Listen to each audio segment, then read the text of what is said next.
Buenos días, Hola, hola, buenos días. querido doctor, gusto saludarle. Igualmente, buenos días. Vamos a iniciar. Solo estábamos esperando que más colegas se unieran. Vamos a iniciar ya con un par de conceptos que quiero compartir con ustedes sobre este tema en conmemoración al Día Mundial de la Conciencia sobre las personas autistas. Lo primero que vamos a hacer es como si estuviéramos en una sesión, vamos a hacer un encuadre. Nos vamos a poner todos de acuerdo sobre lo que estamos hablando. Esto porque hay muchísima teoría sobre esto, hay muchísimos estudios y bueno, lo que les traigo es lo que está publicado, lo más reciente. Hay estudios incluso que han sido publicados este mes y creo que es importante que todos vayamos actualizándonos en esos temas. Como lo que hemos implementado con Vivian es hacer un poco de correlación neuropsicológica. Entonces los elementos que les quiero compartir son más neuropsicológicos. Ya Rodrigo la semana pasada hizo un amplio recorrido sobre aspectos sociales. Y aquí vamos a ver la parte más, como les digo, más neuropsicológica. Y vamos a tratar de enfocarnos un poco a cómo esa parte neuropsicológica la viven estas personas y cómo nosotros podemos facilitarles la vida o sin saber podemos meterlos en más estrés. Sobre eso es que vamos a hablar. No pretendo que sea una charla muy extensa, eh, sin embargo, sí pretendo que se lleven un par de conceptos importantes. Bien, sobre lo primero que quiero que recordemos, que es parte del encuadre, es sobre la teoría de el doctor MacLean, que quizás es más conocida como la teoría del cerebro triuno, que esta teoría dice que al encéfalo lo podemos dividir en tres cerebros. Por un lado tenemos lo que está en la imagen de su izquierda, la neocorteza o los hemisferios cerebrales, que es donde se desarrollan todas las funciones mentales superiores y que es de donde surge la conducta, ¿no? Controlada por el lóbulo frontal. Y en la imagen de la derecha lo tenemos en amarillo. Esta es la parte del cerebro más moderna, la que se desarrolla al final en el cerebro y bueno, ya hemos visto en otras reuniones que hemos tenido que incluso esta área pasa los 18 años y todavía sigue haciendo sinaptogénesis, sigue desarrollándose.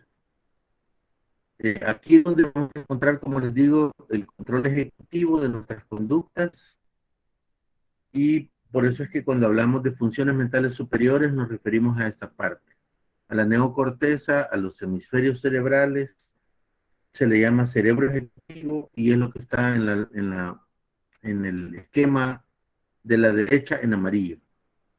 Luego tenemos el cerebro emocional, que lo tenemos en el dibujo de la izquierda en morado, y en el de la derecha lo tenemos como en rosado.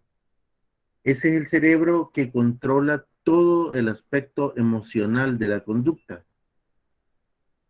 Y finalmente tenemos en rojo, en los dos esquemas, el cerebro reptiliano o cerebro de los instintos. Este cerebro trata de control de la conducta instintiva, llámese apetito, hambre, sueño, sed, sexo, supervivencia. Y la teoría dice que cuando en una persona, el cerebro ejecutivo deja de funcionar por cualquier motivo o nunca ha funcionado adecuadamente, quien toma el control es el cerebro emocional. Y entonces la conducta está mediada más por aspectos emocionales. Es decir, por ejemplo, son personas que vamos a ver que se sienten amenazados o se sienten que han vulnerado sus derechos y la reacción que toman está mediada por su aspecto emocional. Si están enojados, si sienten ira o si están tristes, entonces la conducta va a estar organizada por esta parte del encéfalo. Ese cerebro que lo van a encontrar como cerebro emocional, como diencéfalo, como cerebro de McLean, como sistema límbico, como cerebro límbico, como ustedes le quieran llamar. Y el cerebro de los instintos, que también es llamado cerebro reptiliano, porque es el cerebro que compartimos con el resto de animales, incluso con los reptiles, que como les he dicho, es el encargado de las conductas instintivas. Y aquí quizás una de las cosas que nosotros más vemos en la clínica con cualquier tipo de trastorno son acciones de conducta agresiva y también podemos tener hipersexualidad, cuando es este cerebro el que está controlando la conducta. Esta parte es importante comprenderla porque si nosotros tenemos a una persona que está siendo dominada su conducta por el cerebro emocional y nosotros queremos entrar a hacer un tipo de terapia que se desarrolla más desde el cerebro ejecutivo, evidentemente no va a funcionar. Y ya no digamos si la conducta está siendo dominada por el cerebro de los instintos y nosotros queremos hacer una intervención desde el punto de vista del cerebro ejecutivo, pues igual no va a funcionar. Por eso es que es importante interpretar las conductas que estamos viendo, interpretar cuál de los tres cerebros es el que puede estar, eh, digamos, tomando el control para saber qué tipo de acciones son las que tenemos que hacer. Ese es el primer concepto con el que vamos a trabajar, el concepto de cerebro trión. Bien, bien, sobre esta lámina, aquí me voy a enfocar al cerebro emocional precisamente, que es el sistema límbico, es el cerebro límbico. Y ustedes ven que hay una gran cantidad de estructuras.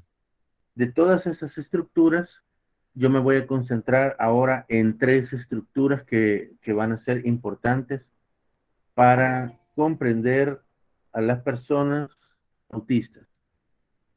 En primer lugar, la amígdala, que quizás es la más conocida por todos, es la que más recordamos, es la que más se menciona, y la amígdala es la que va a mediar la conducta cuando, cuando aparezca una emoción o una sensación de peligro. Entonces la amígdala es la que se activa y estando en el cerebro límbico o en el cerebro emocional, va a activar a todo el sistema nervioso. Y como la sensación que vamos a tener es la de peligro, entonces la conducta va a ser de defensa, va a ser de ataque. Esta reacción está mediada por ese núcleo del sistema límbico que se llama amígdala. Vamos a ver algunos estudios donde en las personas autistas la amígdala está alterada y eso hace que las reacciones de estas personas sean alteradas. Y nuevamente, ¿no? Insisto, tenemos que interpretarlo a la luz de los núcleos cerebrales que pueden estar involucrados. Un segundo elemento que quiero que recordemos es el hipocampo, que está justo atrás de la amígdala, de las amígdalas. El hipocampo es el encargado almacenar la memoria de las emociones. Eso significa que si, si yo he sido maltratado por alguna persona, esa persona en mí genera una reacción emocional negativa. Y esa reacción emocional negativa, yo la voy a ver reflejada eh, porque está guardada en el hipocampo. Entonces, cada vez que yo escucho su nombre, vea su rostro en alguna foto o si lo veo en persona, entonces el que se va a activar es el hipocampo. Y el hipocampo le va a mandar información a la amígdala para que la amígdala se active. Es decir, que no tenemos que tener presencia directa de un individuo o de una situación para que la amígdala se active, porque el hipocampo guarda esa reacción también. Ricardo creo que había levantado la mano. Sí, buenos días, Doc, ¿me escucha? Sí, Sí, solo quiero corroborar algo súper rápido. ¿Verdad que la amígdala entonces sería como la que produce las emociones en el comportamiento humano, mientras que el hipocampo solo se encarga de guardar toda la memoria de las emociones? así es. Gracias, Doc, gracias. Bueno, bien, entonces estábamos eh, con el hipocampo, ¿no?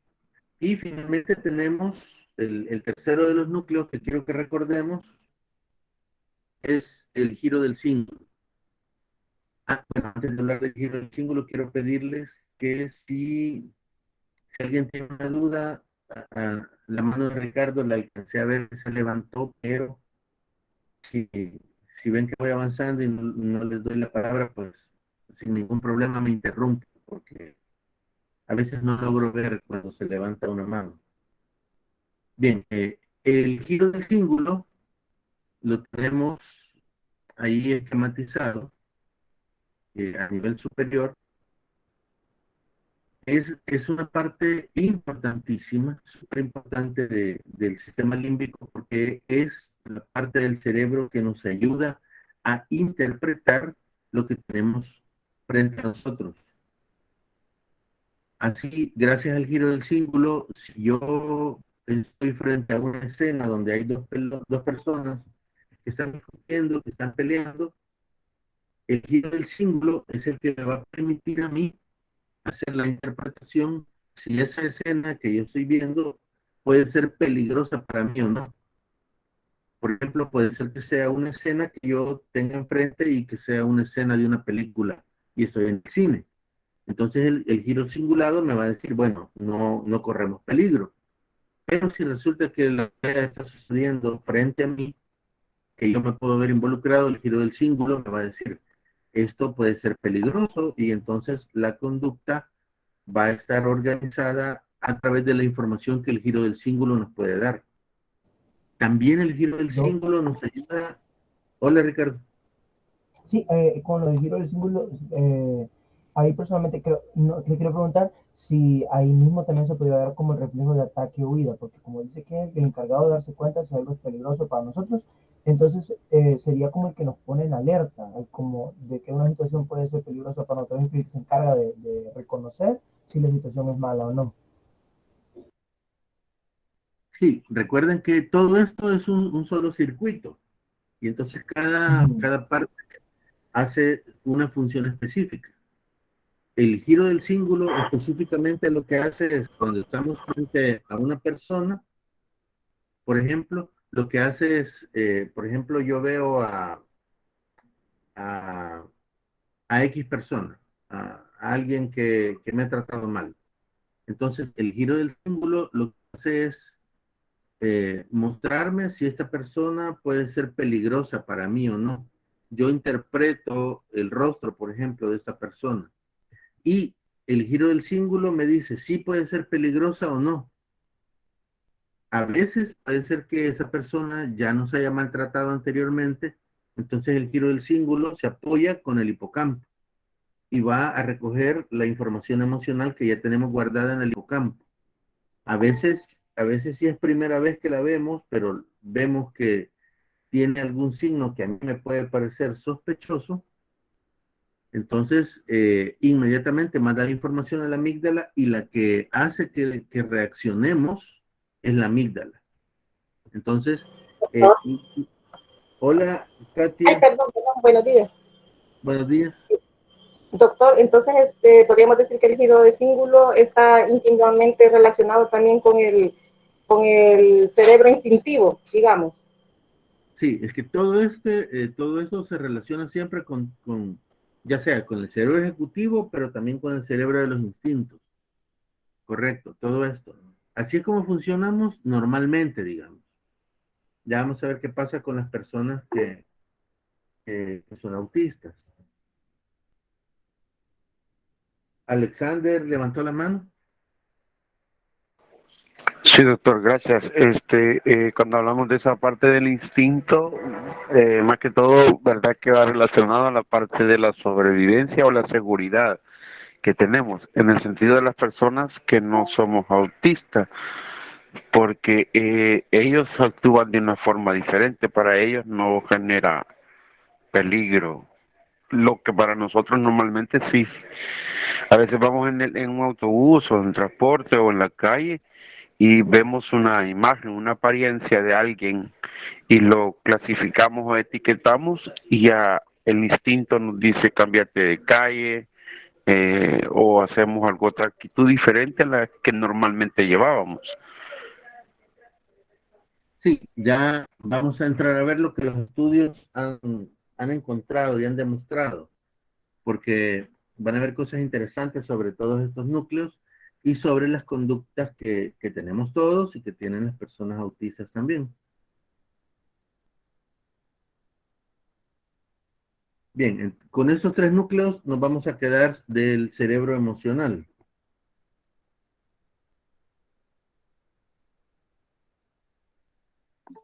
Otro eh, de los puntos que quiero que encuadremos es sobre estos dos circuitos. Por un lado tenemos el circuito del GABA y por otro lado tenemos el circuito del glutamato. Todos tenemos estos circuitos, todos. El GABA es una sustancia que tenemos todos en el cerebro y que es reconocida como el máximo inhibidor del sistema nervioso central. Gracias a la estimulación del GABA es que podemos dormir, por ejemplo. Si ustedes toman medicamentos para dormir, de los que son específicamente para dormir, esos medicamentos llegan y estimulan al GABA. Entonces el GABA nos provoca sueño. Por ejemplo, las personas que beben alcohol y que terminan dormidas, ustedes ven que terminan, no importa dónde se queden dormidos, eso es porque el alcohol, una de las partes que llega a estimular, son todos los receptores GABA que tenemos en el cerebro. Los doctores que operan gracias a que introducen anestésicos en el cerebro. El anestésico llega a estimular al GABA. Y siendo digamos, el inhibidor más potente que tenemos, inhibe todas las funciones. Es como que apagar al cerebro por completo. Y eso hace que el cerebro ya no reaccione como debería de reaccionar en relación al resto del cuerpo, ¿no? Ahora, eso es de que se encarga el GABA. Pero yo quiero que ustedes vean en la imagen también dónde están los puntos donde se forma el GABA antes de salir al resto del cerebro. Y la mayoría de los puntos, si no es que todos los puntos, están en el cerebro reptiliano. Todos esos puntos están en el cerebro reptiliano. Y eso ya nos tiene que hacer pensar eh, qué puede pasar cuando nosotros nos sentimos en peligro o estamos muy ansiosos, por ejemplo, ¿verdad? El GABA no se estimula. Por lo tanto, si ustedes están muy ansiosos o se sienten en peligro, entonces se les va a quitar el sueño. precisamente porque estos núcleos que parten del cerebro reptiliano ya no están funcionando, tienen que funcionar otros que nos mantienen en alerta, porque así como decía Alexander, lo que el cerebro trata de hacer es estar listos por si tenemos que salir corriendo, por si tenemos que huir, ¿verdad? Para preservarnos, para la supervivencia. Y por el otro lado tenemos el circuito del glutamato, que ahí yo le quité un montón de letras que tenía porque no nos interesan las letras, sino que más bien nos interesa eh, eh, saber en general qué hace el glutamato y de dónde salen los núcleos. El glutamato es el máximo estimulador del sistema nervioso central. Es el máximo estimulador. Y ustedes ven, a diferencia del GABA, el glutamato surge o aparece del cerebro emocional. Eso significa que cuando ya tenemos instalada una emoción, el glutamato se va a activar y va a activar al resto del sistema nervioso central. Entonces tenemos que tener un equilibrio entre el glutamato y el GABA. ¿Alguien levantó la mano? Sí, yo, doctor Alex Orellana. Y en el caso de los nootrópicos, que está ahora en la parte de la neurociencia, siempre uno activa el GABA y el otro, porque ocupan uno, bueno, en México y Estados Unidos está de venta libre, aquí en El Salvador no lo sé, pero es el mismo efecto que hacen los nootrópicos.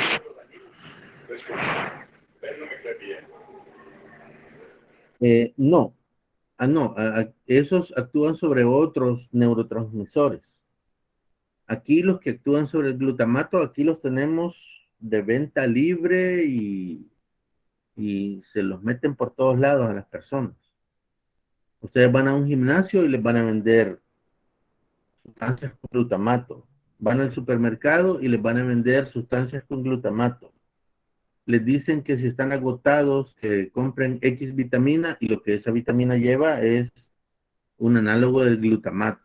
Entonces aquí eso es lo que más se vende. Y el problema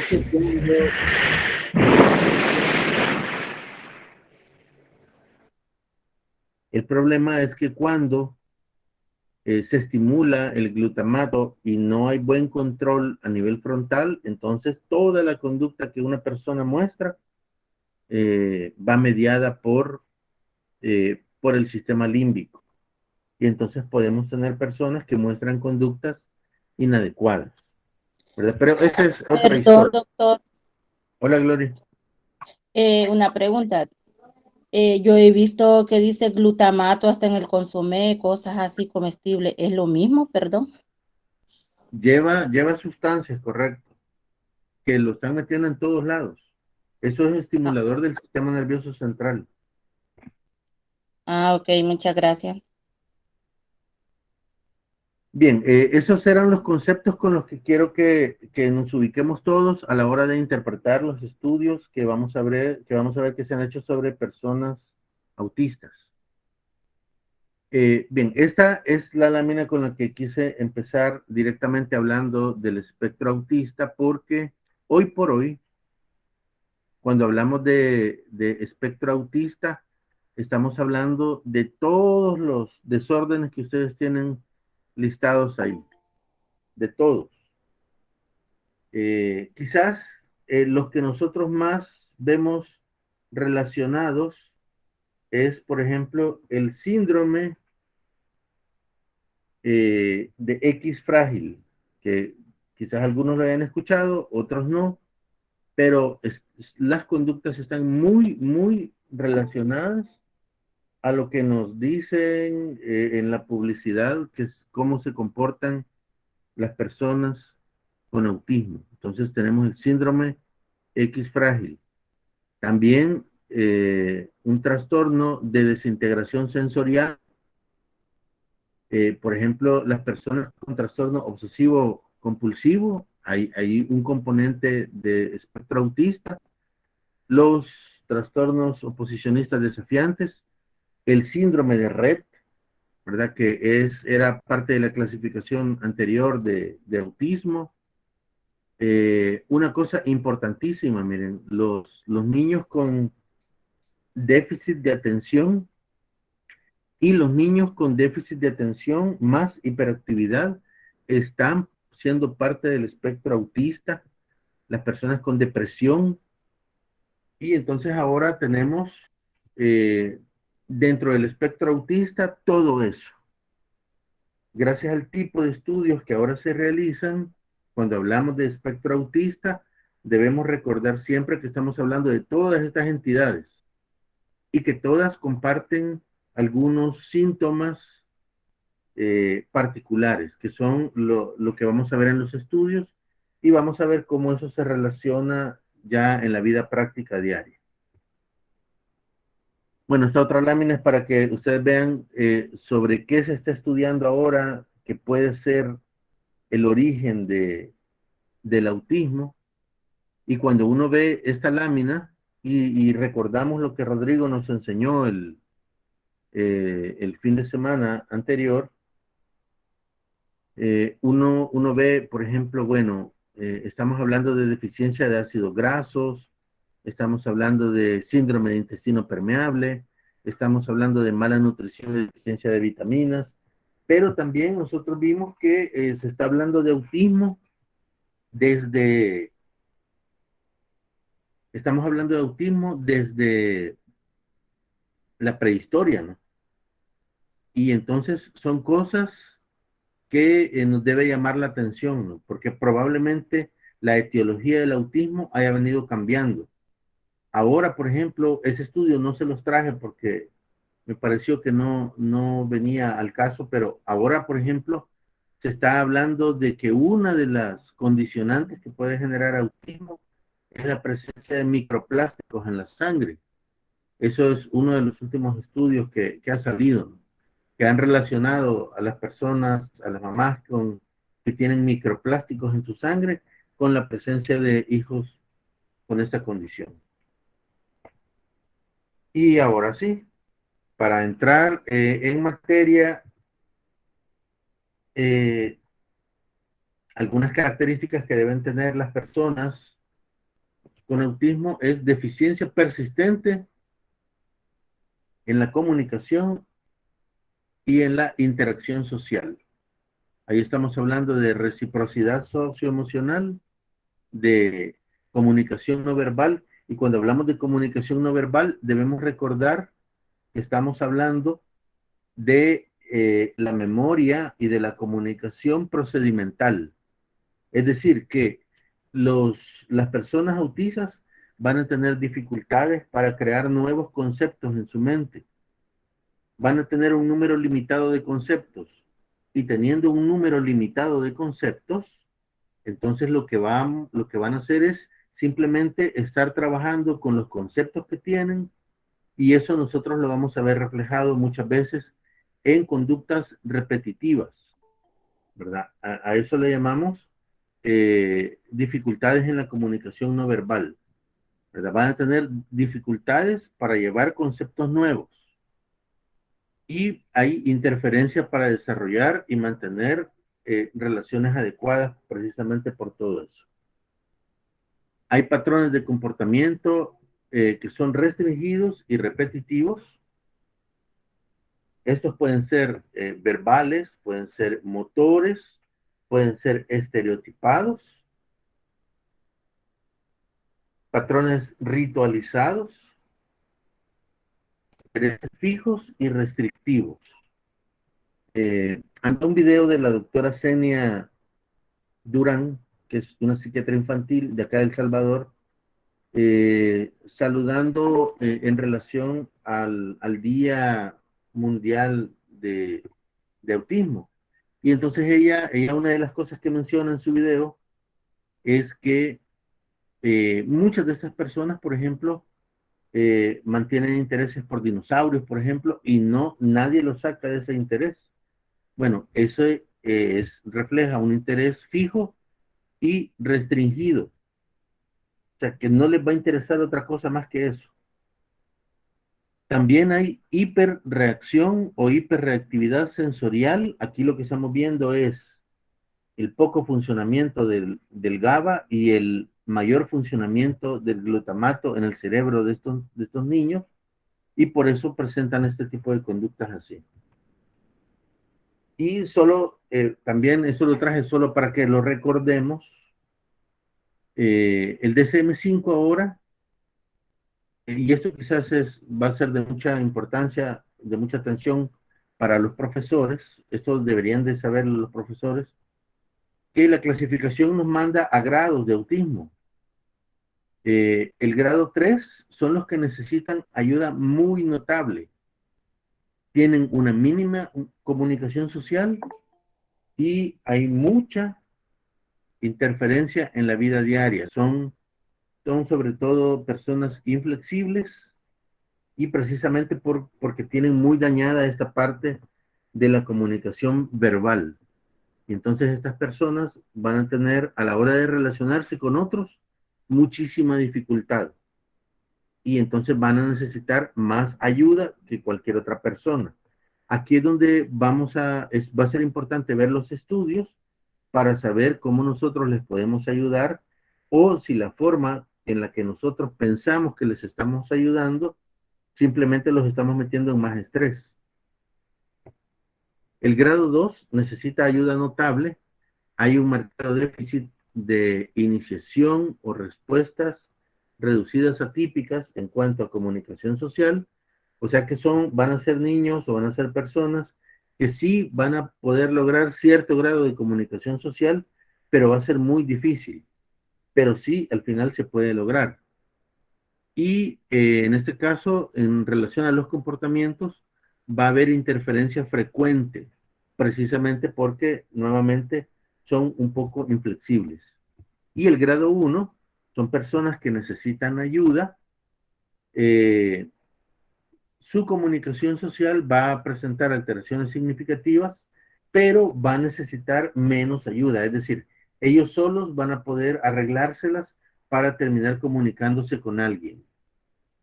Y ustedes ven, las interferencias son menos significativas y se van a presentar principalmente en contextos nuevos, precisamente por lo que ya dijimos que en estos casos el giro del cíngulo o la corteza cingulada no va a funcionar completamente bien. Entonces cualquier cosa nueva la van a interpretar como peligrosa. Bueno, y tenemos síntomas subclínicos. Vamos a tener personas que van a poder relacionarse socialmente y que escasamente van a presentar algún comportamiento repetitivo. Y luego tenemos las personas que también pueden ser diagnosticadas como autistas, pero que no van a tener mayor problema social ni van a tener interferencia en su comportamiento. Ahora, solo para recordar, cuando hablamos de autismo, si nos vamos a las raíces, estamos hablando de una tendencia de comportamiento hacia uno mismo. Es una tendencia hacia uno mismo. Ahora sí, cuando vemos el autismo, vemos que no es lineal. Y en un esfuerzo por comprender y hacer que las personas comprendan de qué estamos hablando, cuando decimos autismo, han hecho escalas incluso de colores como esta que tenemos acá, donde vamos a colocar todo lo que está en rojo como las características de las personas cuando no tienen autismo, y caminando en ese arco iris vamos a llegar a lo morado cuando tienen más características autistas. Y tenemos ese esquema. Fíjense bien que hablamos aquí de percepción, de sensorialidad, de funciones ejecutivas, de motricidad y de lenguaje, y en todas vamos a tener diferentes grados. En todas vamos a tener muchísimos grados. Entonces, sobre todo, vamos a tener las funciones ejecutivas alteradas, que se ve más en personas autistas, y lo menos que vamos a tener ahí es la sensorialidad, solo en los casos graves. Sobre esto, hay un grupo internacional que se dedica a hacer estudios sobre autismo y han modificado esta escala y nos presentan de otra forma. Nos la presentan de esa forma que tenemos ahí, y entonces ellos hablan de dificultades en la comunicación, impedimentos sociales, enfoque intenso o intereses persistentes, sensibilidad y rutinas y repetición. Entonces ellos dicen, cuando nosotros evaluamos personas autistas o en quienes sospechamos autismo, debemos de revisar estas 5 áreas, cómo se encuentran en estas personas. Y así vamos a tener que hay personas que van a tener, hay como 3 grandes grupos dentro del autismo. Vamos a tener personas donde lo más afectado va a ser el enfoque y los intereses, o sea, van a ser personas que no se van a salir de una misma conducta, y vamos a tener personas que van a mostrar también rutinas y repetición como lo más importante. Fíjense que qué relacionado está, ¿no? Se van a enfocar en una sola actividad o en un solo interés, por ejemplo, eh, sentarse en el mismo pupitre, por ejemplo, que sea el mismo profesor, por ejemplo, jugar con los mismos juegos siempre, y eso se va a convertir en una rutina para estas personas. Se va a convertir en una rutina y se va a convertir en conductas repetitivas. Y esto en menor grado, pero ustedes ven ahí que también está un poco grande, la franja amarilla. Eso va a hacer que, como va a tener pocos intereses fuera de los que él ya eligió, y como las rutinas van a marcar su conducta diaria, entonces vamos a tener que va a tener mucho impedimento social. El impedimento social marcado en el sentido de que va a tener poco interés en otras actividades. Ese es el primer grupo de autismo que vamos a ver en estos casos. Un segundo grupo está marcado por personas que van a tener muchísimo problema de sensibilidad, muchísimo problema, y esto va muy relacionado a dificultades de comunicación. Por ejemplo, vamos a tener personas con autismo que no van a tolerar mucho el ruido, por ejemplo. Hay estudios que hablan, por ejemplo, en personas no autistas, hay en niños, varones sobre todo, que, por ejemplo, el tono de voz de la profesora, si ese tono de voz reúne ciertas características, sobre todo se menciona tono de voz agudo, ese niño en su escuela, por ejemplo, no va a poder mantener la atención más de 10 minutos, más de 15 minutos. Y ojo, no es que el niño sea hiperactivo, es simplemente que el tono de voz de la profesora, digamos, no va en consonancia con su cerebro, y eso hace que el cerebro se defienda. Y la forma de defenderse va a ser aislar ese tono de voz. Con las personas con autismo sucede lo mismo.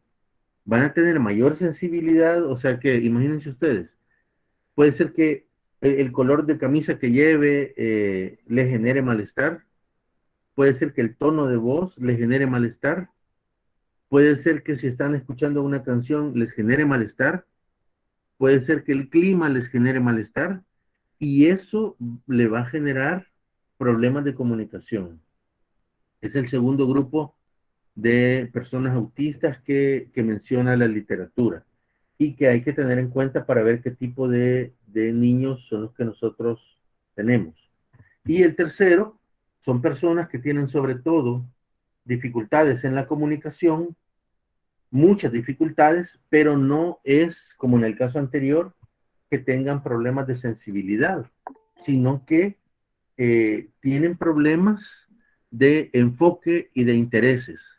O sea, le va a interesar tan poco otras cosas que le quieran enseñar o que le quieran decir, que eso va a hacer que se encierre en sí mismo y que, digamos, desarrolle toda su capacidad dentro de él mismo. Entonces aquí vamos a ver muchísimos cuadros de autismo, eh, que ustedes van a ver que la clasificación les va a decir que son los más graves. Nos va a decir, son los que más ayuda necesitan, porque están centrados en tan pocas cosas y esas cosas están dentro de ellos, que eso va a hacer que tengan más dificultades de comunicación, porque no les va a interesar comunicarse con nadie más, y eso también va a repercutir en impedimentos sociales. Bueno, y esos son los tres grupos de autismo que menciona la literatura. Ahí los tenemos, los tres grupos.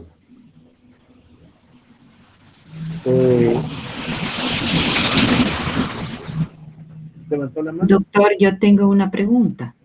Dígame. Buenos días. Bueno, me llama mucho la atención porque yo soy docente. Usted tiene mucha razón cuando dice los docentes deberíamos dominar estos aspectos, pero la verdad que no es así. Cuando usted habla acerca de los colores de la ropa, del tono de la voz, influye mucho en el comportamiento del autista, pero también yo quería saber en cuanto a la atención que el docente debe ponerle a la persona autista. ¿Debe centrar su atención en él o no? ¿Les molesta esto o no? Vaya, porque por ejemplo, en las zonas semirurales, que es por ejemplo donde yo trabajo, las personas no tienen los recursos para enviar a sus jóvenes autistas a escuelas Rosa, especiales para ellos, sino que los mandan a escuelas regulares. Entonces, Rosa, ¿cómo debe ser? Dígame. perdón, es que había otro micrófono encendido y voy a pedir que lo apagaran para escucharla bien. Ah, ok. Dígame.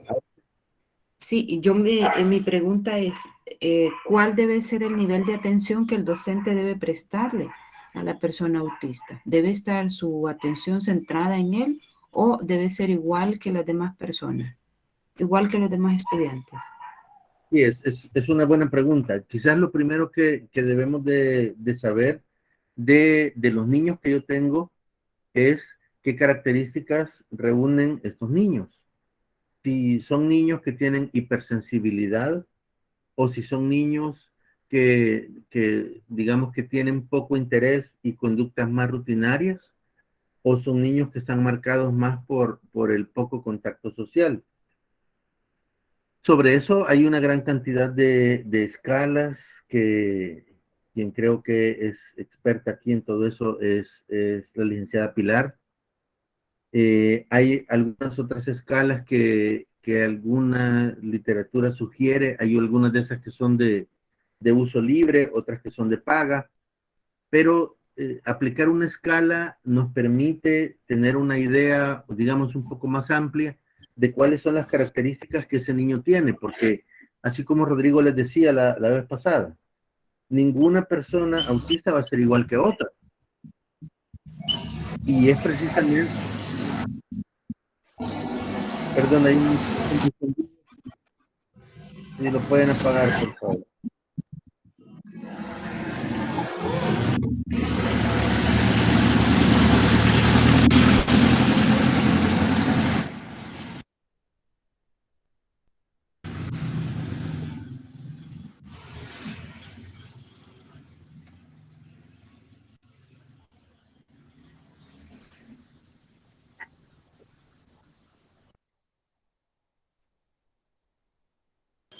Ok. Bien. El compañero doctor Benítez es doctor. Claro. Sí, claro, gracias, claro. Bien, entonces les decía que es importante tener claro cómo son las características del niño que yo tengo en mi salón de clase. Cuando yo tengo clara cuáles son las características, yo ya voy a saber cómo puedo intervenirlo, qué cosas hacer y qué cosas no. Y es precisamente sobre algunas de esos elementos es que yo les he seleccionado algunos estudios para que ustedes vean qué importante son algunas cosas y que si nosotros no las sabemos, podemos con buena intención meter en más estrés a estos niños.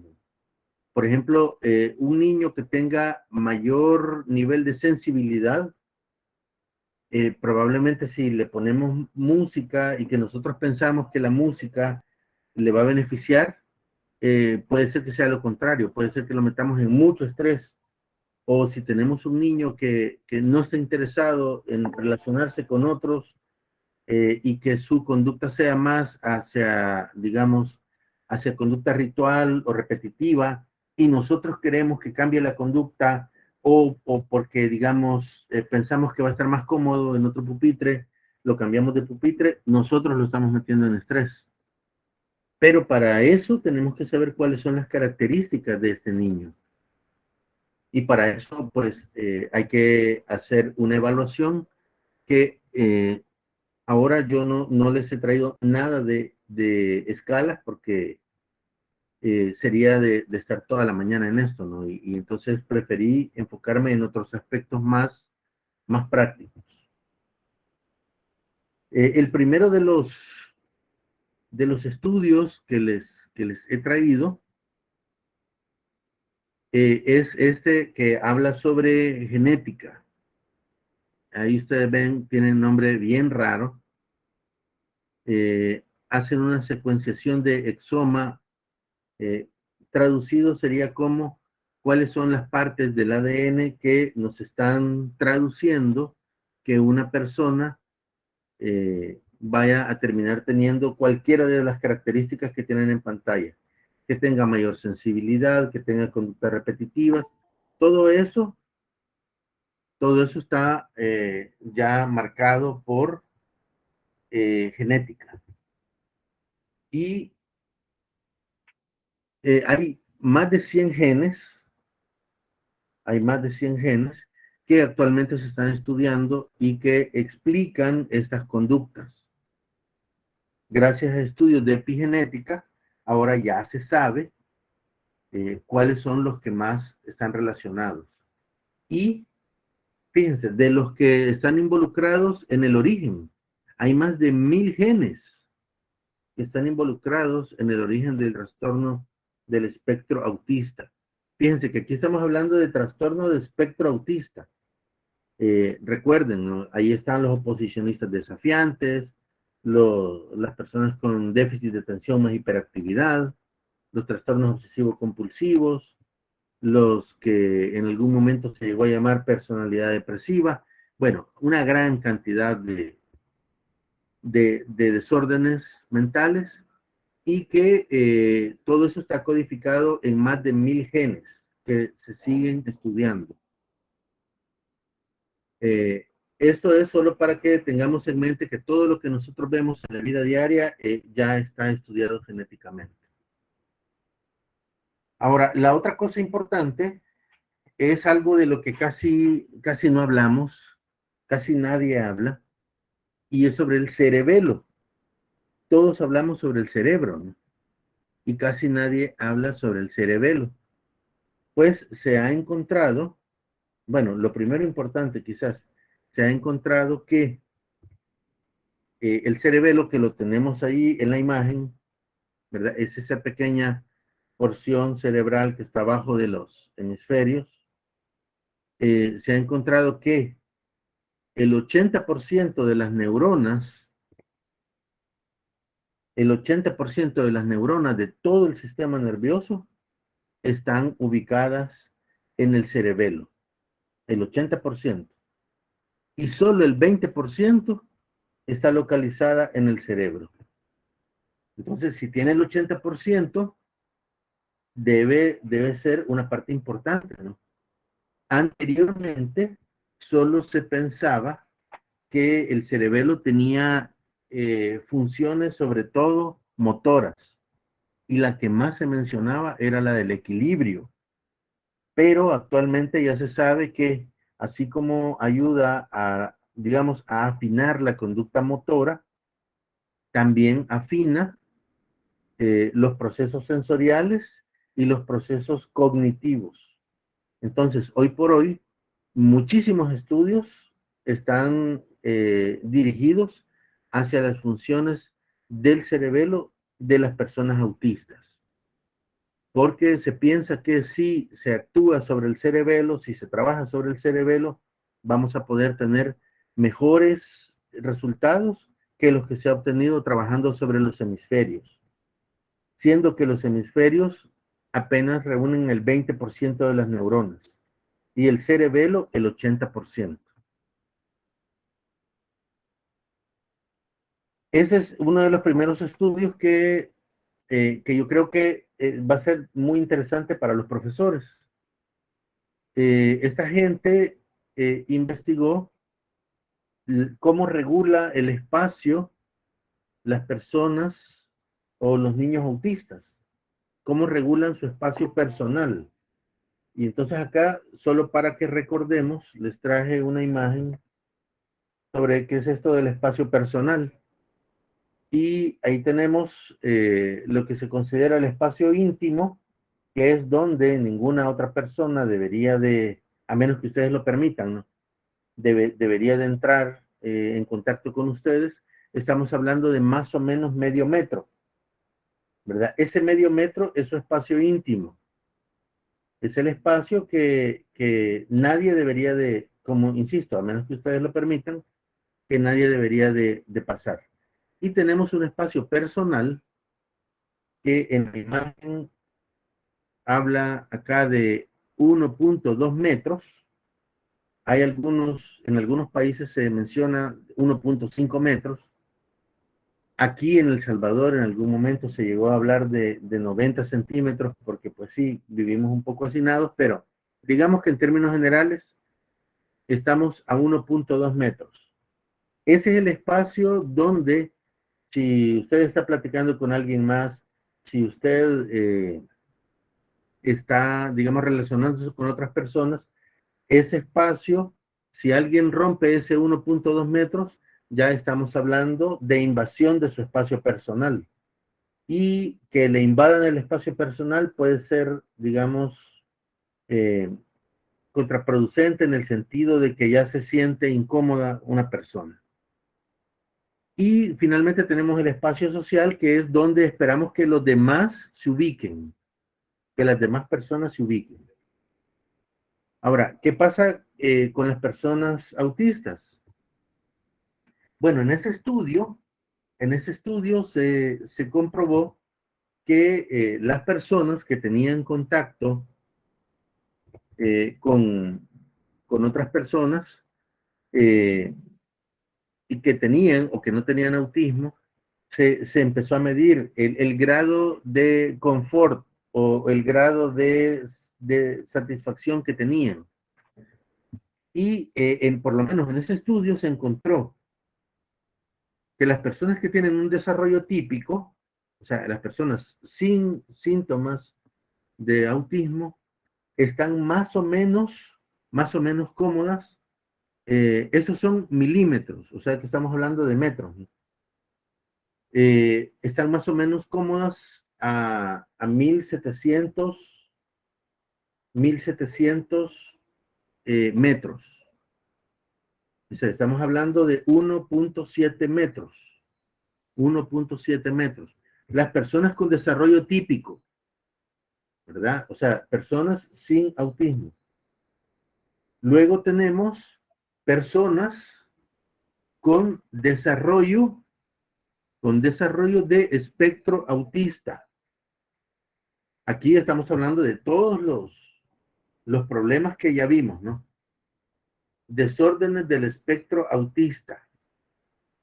Y fíjense, una persona con dentro del espectro autista, dentro de ese gran espectro que vimos que tienen personas obsesivas, personas con personalidad depresiva, personas con con características oposicionistas desafiantes, personas con déficit de atención más hiperactividad, andaban en promedio lo que ellos consideraban su espacio personal en 2, casi 3 metros, 2.8, por ahí más o menos, casi 3 metros. Ahora, nosotros nos enfocamos acá en personas autistas, ¿no? Entonces, ellos necesitan para sentirse cómodos casi 3 metros alrededor.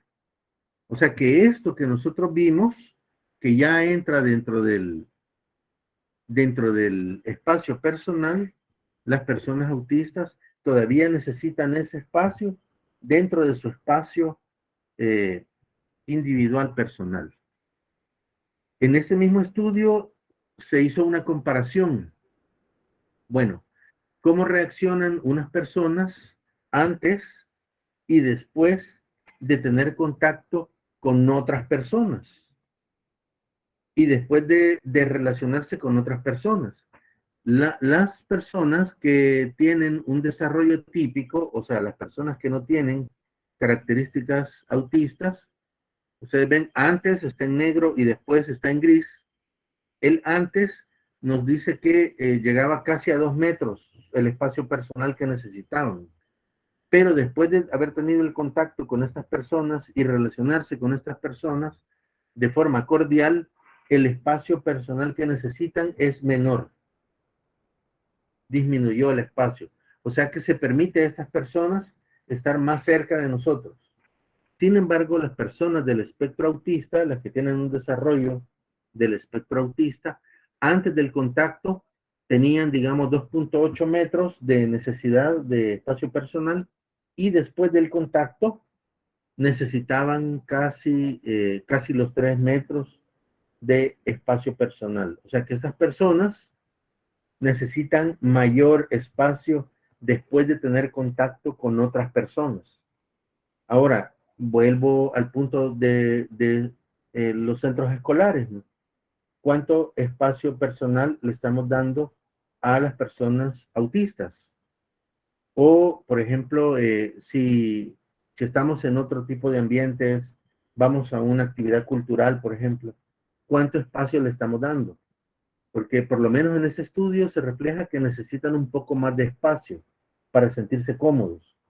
Y si no tienen ese espacio, nosotros los estamos metiendo en estrés. Y nosotros estamos haciendo que su cerebro límbico reaccione. Entonces hay que tomar en cuenta este apartado del espacio personal.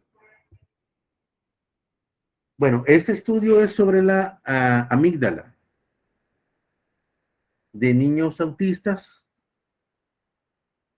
sobre la amígdala y qué tan grave son las deficiencias sociales y de comunicación. Bueno, encontraron que la amígdala en los niños autistas está un poco más grande de cómo se encuentra en el resto de personas. Entonces, si tenemos amígdala más grande, ya vimos que la amígdala está relacionada con reacciones de peligro, lo que consideran estas personas peligrosas. Y si ya estamos diciendo acá que necesitamos más espacio personal para sentirnos cómodos, y si no tenemos ese espacio, porque las personas que me están cuidando no saben que yo necesito más espacio que las demás personas, o los demás se acercan a mí para tratar de jugar conmigo y a mí no me interesa jugar con ellos, yo lo que necesito es mi propio espacio, entonces lo que voy a hacer es que la amígdala va a reaccionar y yo me voy a sentir en más peligro del que debería de sentirme. Y por ahí vamos a empezar a ver algunas conductas, digamos, descontroladas en estos niños. Otro de los estudios habla de cuáles son los mecanismos celulares y moleculares alrededor del espectro autista. Y esto, bueno, ustedes ven que hay una gran cantidad de cosas. Lo que quiero que recuerden de esto es de que si son personas que convulsionan o que ya han sido diagnosticadas con epilepsia, si son personas que desarrollan problemas de sueño, si son problemas que tienen conductas anormales, cualquier conducta que nosotros consideremos anormal en un niño autista, o tienen conductas de hiperactivación, o sea que se ponen inquietos, se ponen molestos, empiezan a gritar, ¿verdad? Eso está mediado por genes, hay una gran cantidad de genes que están mediando esas conductas. Hay otros síndromes, por ejemplo, el síndrome frágil X que les mencioné al principio, también puede ser parte del espectro autista, en donde vamos a tener la misma sintomatología. Y aquí quiero detenerme en este punto del espectro autista. Fíjense, aquí ellos han estudiado y han encontrado que en estas personas la activación del GABA se ha reducido. Y recuerdan que dijimos que el GABA es el máximo inhibidor. O sea que gracias al GABA nosotros podemos interpretar nuestro salón de clases como no peligroso y tranquilizarnos. Pero en estas personas ya sabemos que el trabajo del GABA ha sido reducido. O sea que no va a haber nada en el cerebro que nos controle. Y por lo tanto, estas personas van a estar permanentemente hiperactivas. Y si tenemos que se trata de un niño que tiene mayor sensibilidad, que tiene hipersensibilidad, entonces, y yo le expongo ese estímulo que lo va a hiperactivar, como tiene el GABA reducido, no va a haber nada que lo controle. Y entonces, vamos a tener niños que van a mostrar conductas, digamos, de hiperactivación dentro del salón de clase, va a empezar a gritar, se va a empezar a golpear, ¿verdad? Y lo que estamos viendo es que nosotros lo estamos metiendo en ese estrés, ¿verdad? Nosotros lo estamos metiendo en estrés. Bueno, eso quizás es lo más importante del síndrome frágil X. Luego tenemos algunas características del síndrome de Rett, que recuerdan ustedes que también el síndrome de Rett era otro tipo de autismo que se mencionaba mucho. Hay alteraciones inflamatorias en el cerebro, microinflamatorias, gracias a que el funcionamiento del cerebro está alterado. Ahí se menciona dos sustancias que están actuando, el calcio y el sodio, que puede producir, por ejemplo, que estos niños convulsionen. El ritmo circadiano se va a alterar precisamente porque la serotonina está alterada, la melatonina está alterada y el GABA está alterado, y eso va a hacer que estos niños no duerman a la hora que tienen que dormir, que no sigan las rutinas que nosotros esperamos que otros niños van a seguir. Por ejemplo, en el recreo, puede ser que estos niños se queden dentro del salón de clases, puede ser que si para estos niños no es el momento adecuado de ir a educación física y lo queremos meter en educación física, lo vamos a estresar precisamente porque su ritmo circadiano es diferente al resto de niños, y van a haber también alteraciones del metabolismo, alteraciones de las vitaminas, alteraciones de algunos minerales, alteraciones de algunos oligoelementos, y eso también quiere decir que necesitamos apoyo de un nutricionista que esté bien entrenado. Entonces, esta lámina decidí traérselas para que ustedes vean la gran cantidad de cosas que están involucradas en el aparecimiento de esas conductas que nosotros identificamos en las personas autistas. Y esto es importante para que no creamos que con una conducta social vamos a mejorar estas alteraciones, ¿no? Porque son alteraciones biológicas. Bien, esta es otra lámina del mismo estudio para que ustedes vean la gran cantidad de cosas que pueden hacer que estas personas estén permanentemente hiperactivas. Empezando por alteraciones de los canales neuronales, el mal funcionamiento del GABA, las alteraciones del síndrome X, características del síndrome de Rett, alteraciones de vitaminas, alteraciones del metabolismo. Bueno, todo eso va a hacer que estos niños puedan estar hiperactivos y que lleguen a convulsionar incluso. Y bueno, para finalizar, les he traído esto que es, me imagino que ya lo han escuchado también, es de lo que se está hablando actualmente del autismo de alto funcionamiento. Y que precisamente por este tipo de autismo hay muchos gobiernos que deciden, digamos, hacer que los niños entren en regímenes de educación formal, ¿verdad? Ya no especializada como se veía antes, sino que ahora quieren que todos entren al mismo régimen, gracias al autismo de alto funcionamiento. Este tipo de autismo se refiere a las personas autistas que tienen menos afectación, o sea que hay características pero que no están tan marcadas como en los autismos graves y que presentan mayor funcionalidad y que han mostrado un mayor aprendizaje. Estas características son sumamente importantes porque estas personas, fíjense bien, tienen un alto funcionamiento y teniendo un alto funcionamiento van a tener también necesidades diferentes al resto de niños. O sea, no es que no les pasa nada. Sí, sí necesitan cosas, necesitan un ambiente diferente. Por ejemplo, estos niños aprenden de forma diferente al resto de niños. Eso significa que si los vamos a meter al mismo centro escolar, al mismo grado, bueno, tenemos que tener estrategias de educación o de aprendizaje diferentes con ellos. Eso significa que, como mínimo, hay que pasar escalas de estilos de aprendizaje, ¿no? Para saber ese niño cómo va a aprovechar mejor la escuela, ¿verdad? Porque la información la procesan diferente y por lo tanto la oferta que le vayamos a dar desde el centro escolar tiene que ser diferente. En segundo lugar, otra de las necesidades es que presentan un perfil cognitivo diferente, ¿verdad? Por ejemplo, son niños que están más interesados en los números, por ejemplo, que en ciencias sociales. O lo contrario, están más interesados en robótica que en otra materia, que en inglés, por ejemplo. Y producto de ello, tenemos, por ejemplo, que hay niños que presentan un perfil cognitivo diferente y esto es lo que más vemos en películas, ¿no? Que son niños que desarrollan mucho un área de estudios y terminan siendo catalogados como genios, ¿verdad? En ese ámbito. De eso hay muchísimas películas, ¿no?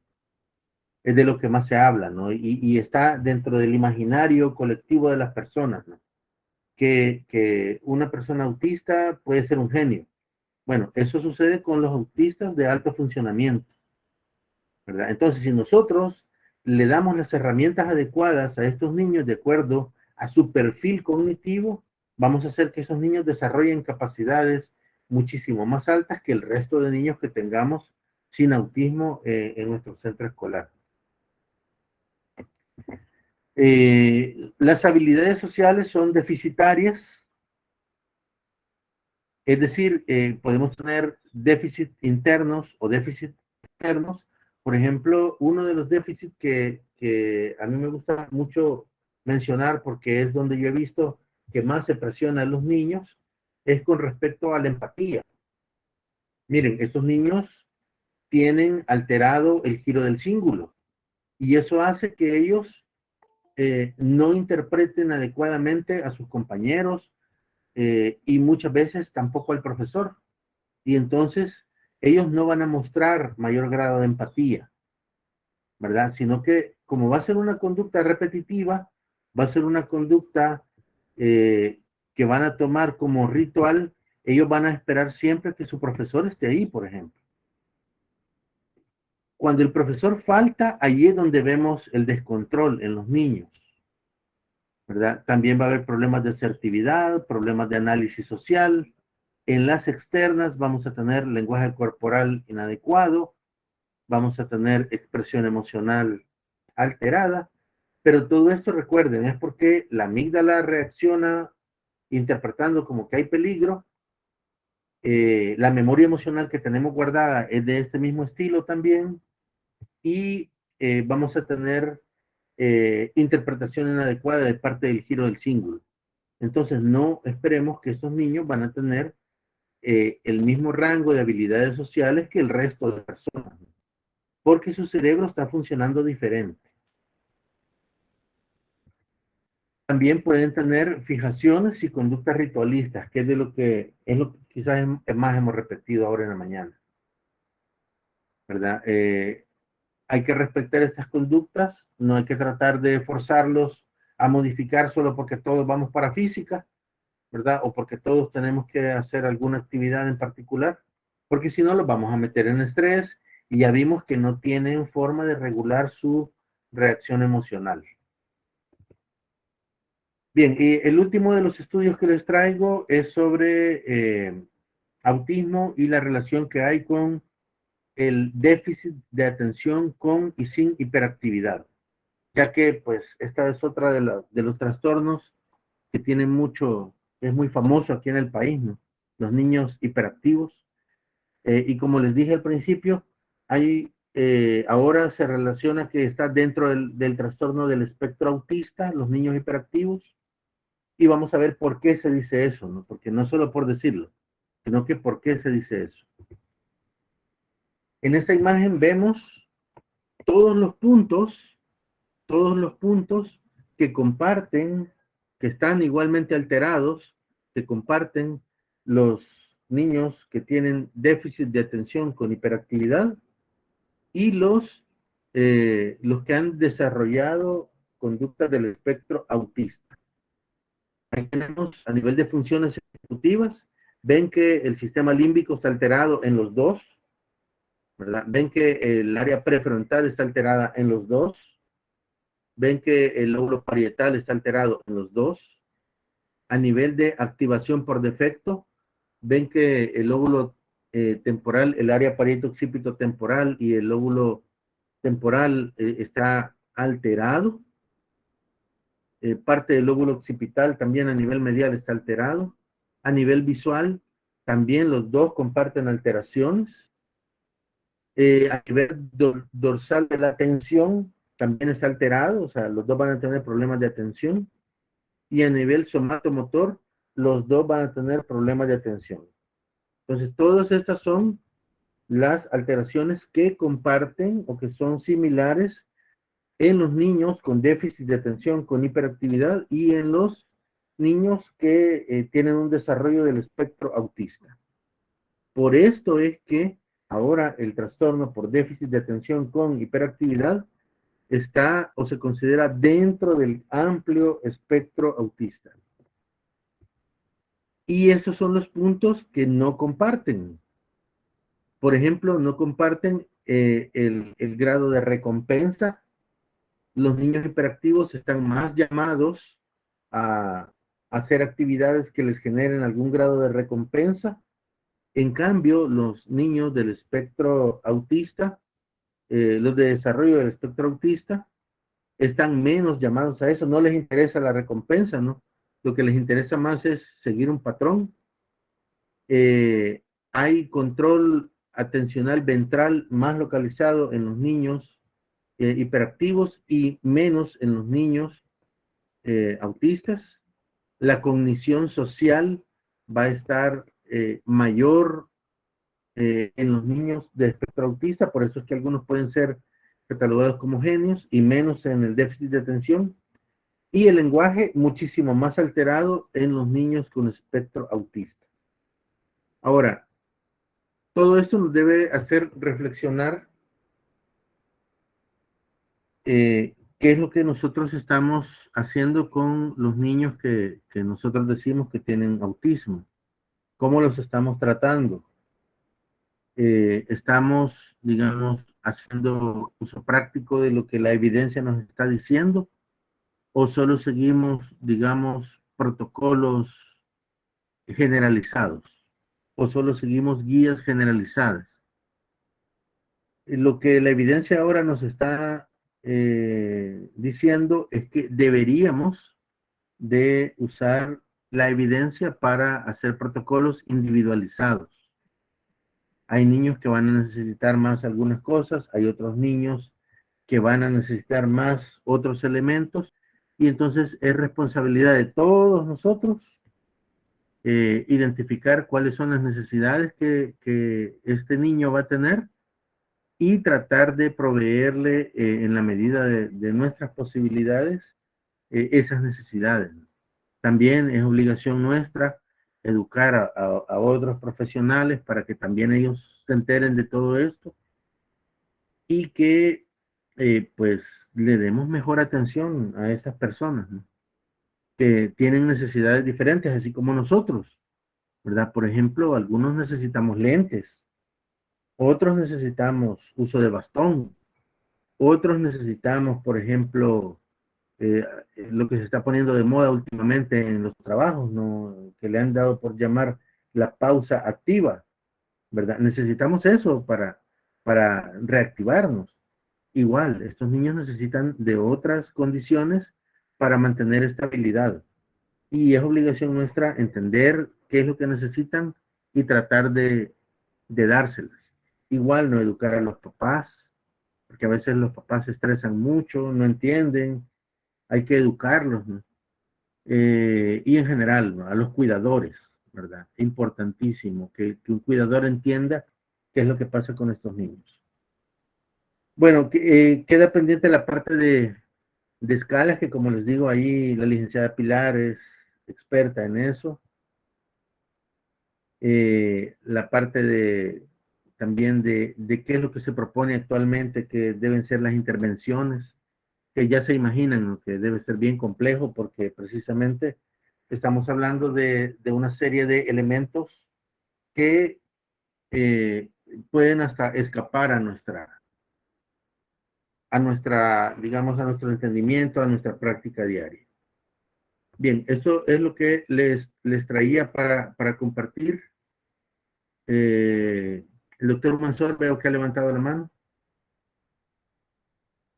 Muy buenos días, doctor Willy. Buenos días a todos. Un gusto. Como siempre, estas ponencias bastante bonitas y de bastante conocimiento. Yo quisiera quizás dar una opinión acerca de que,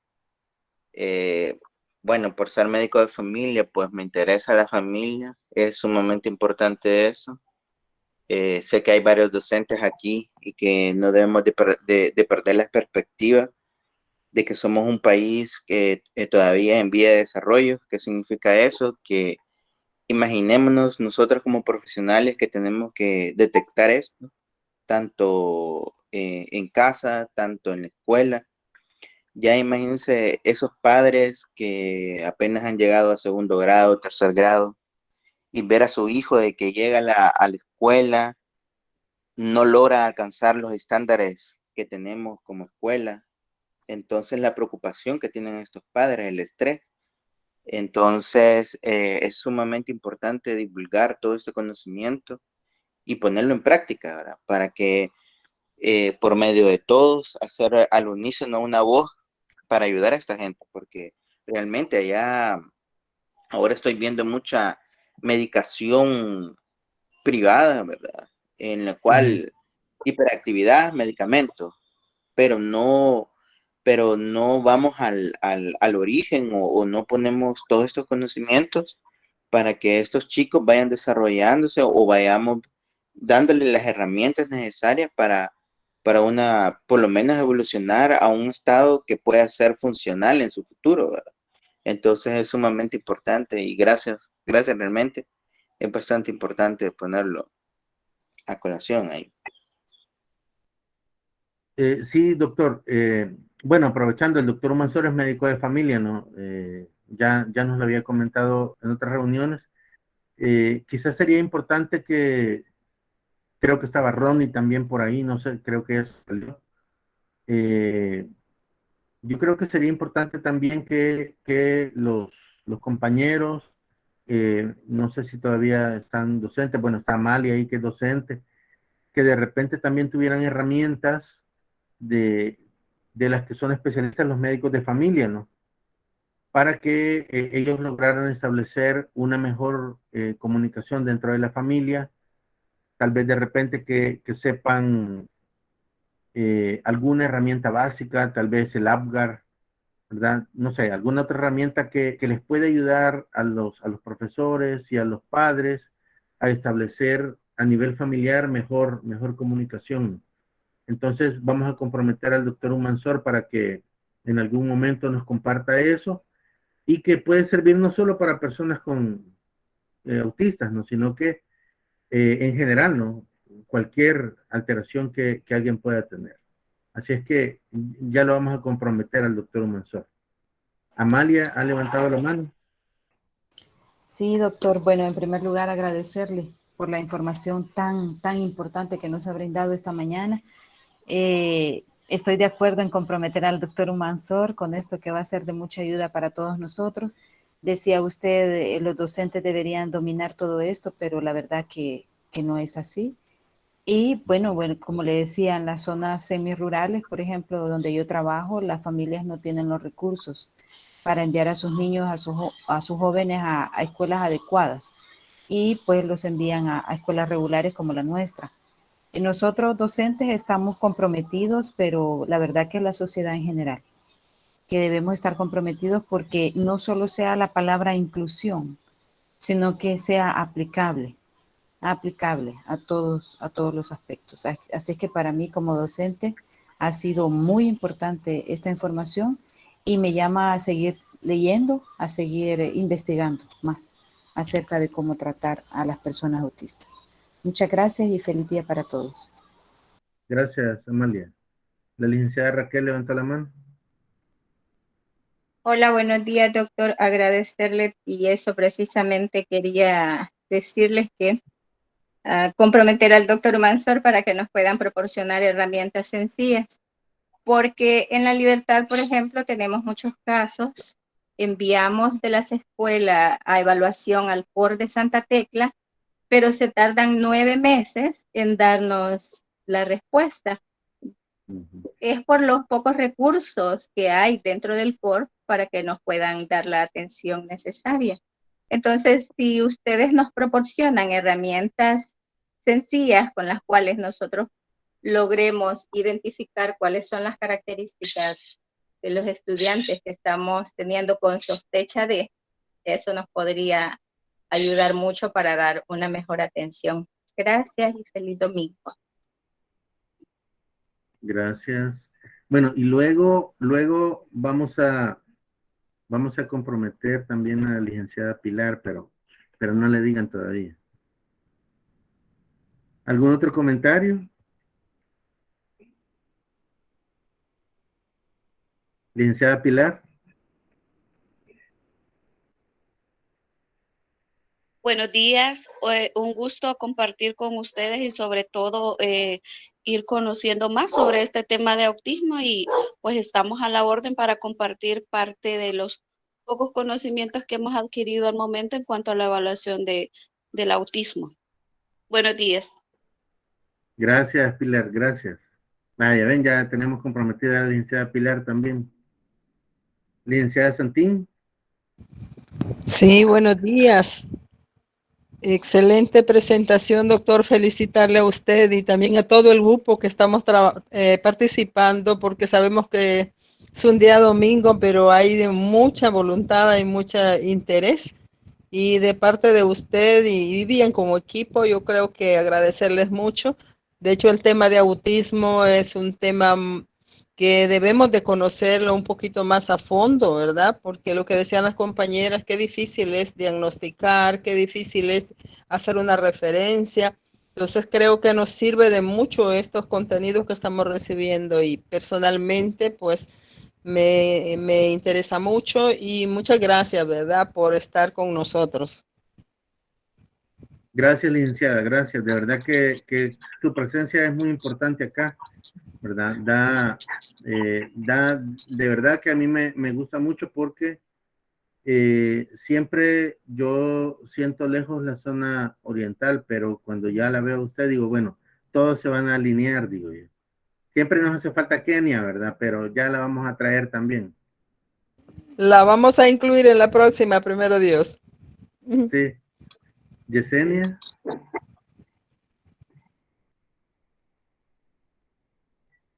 Buenos días. Buenos días. Primeramente, quizás agradecer a la persona que me mandó el link de la invitación. Segundo, agradecer la información que brindan y el hecho de que estén queriendo comprometerse y saber más. Mi hija es autista, entonces me encontré con varias así como que puertas cerradas y profesionales que dieron el diagnóstico tan crudo y tan el hecho de decir va a ser una carga. Y maestros que no, por el hecho de no conocer, venir y tratar diferente o querer exigirle cuando no se puede hacer de esa manera, ¿no? Entonces, gracias a Dios, no tuve las posibilidades de venir y aprender, y el hecho también de ser con una licenciatura es como que más abierto el panorama para poder aprenderlo.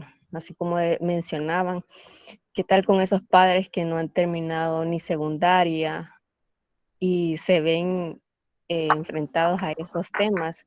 Es más difícil y es más tenso para ellos. Entonces, a mí me ha tocado así como que aprender de cero y es bastante satisfactorio el hecho de que ustedes vengan y quieran aprender y darle información a más personas que nos pueden ayudar. Gracias. Okay. No, gracias a usted, Yesenia. Esa es parte de la idea, ¿no? Por la cual nos reunimos. La licenciada Raquel todavía tiene levantada la mano o quiere opinar algo más. ¿Se quiere comprometer quizás? No, perdón, se me olvidó bajarla. La vamos a comprometer, licenciada. En lo que esté a mi alcance. ¿El doctor Humansor? No, está. Creo que sería bonito el tema de Adgar nuevamente tocarlo, pero ya desde el punto de vista de médico de familia, ¿verdad? Como una pequeña herramienta puede ayudarnos bastante para enfocarnos en toda esa dinámica familiar. Entonces, con mucho gusto, doctor. Ahí vamos a preparar el tema y lo vamos a poder compartir con usted. Yo pienso que sería muy importante porque mucho del trabajo con niños autistas tiene que ver con el fortalecimiento de la familia, ¿no? Y de los cuidadores. En ese sentido, yo sí creo que tener la información de parte de médicos de familia es importantísimo aquí, importantísimo. Y también lo que la licenciada Moreno nos puede compartir, ¿no? En términos de evaluación, porque ese es otro lío, ¿no? Muchas veces, muchas personas etiquetan a las personas y es como que yo siento que es como que fuera una condena, lo viven, y en realidad ya vieron, ¿no? Todo lo que implica ahora hablar de espectro autista. Afortunadamente ya tenemos más herramientas para proponer mejores tratamientos, tenemos más amigos que nos pueden colaborar, ¿verdad? Como les dije, ahí está Senia, que de repente ella está bien, siempre muy dispuesta, ¿no? Ella es la psiquiatra infantil, una de las psiquiatras infantiles del Bloom, ¿verdad? Igual están los otros psiquiatras que también están ahí siempre dispuestos a colaborar, ¿verdad? Así es que bueno, si no hay nada más, les agradezco, les deseo feliz fin de semana y con Vivian les vamos a estar avisando para la próxima reunión. Así es que muchas gracias. Cuídense mucho. Muchas gracias a usted y feliz domingo a todos. Bendiciones. Gracias, doctor. Pórtese mal. Muchas gracias, doctor. Muchas gracias, doctor. Gracias, Feliz doctor. día a todos. Gracias, buen día. Gracias, doctor. Buenos días. Muchas gracias, doctor. Feliz día.